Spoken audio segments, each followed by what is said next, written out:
လေးငါတင်ပါနော်ဒီသူလာလေးစား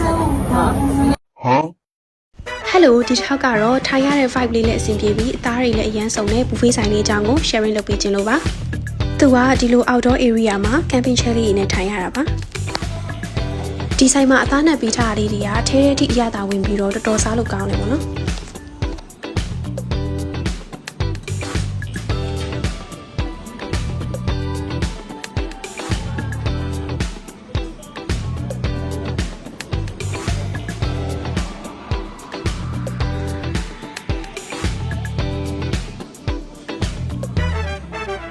ဒီဆိုင်မှာလုံးဝအကြိုက်ဆုံးကတော့ seafood တွေပါ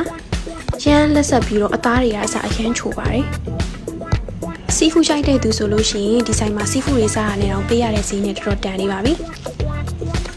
sauce တွေကတော့မကုန်ဝင်းနဲ့ပို့လို့ရှိရင် charges ကောက်တယ်လို့ကြားခဲ့ပါတယ်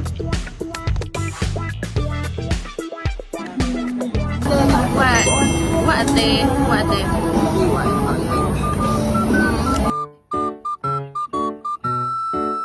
စိတ်ကားနေပါ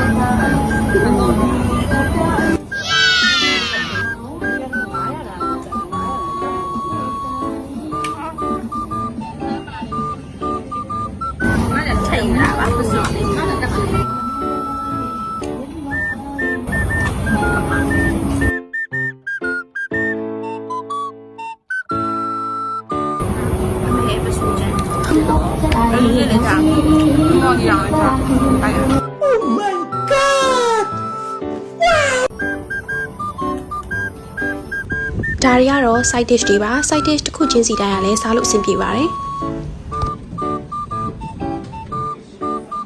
ကျမတို့တယောက်ကိုပြီးစီ289ပဲရှင်းခဲ့ရပါတယ် time limit လည်းလုံးဝမရှိပါဘူး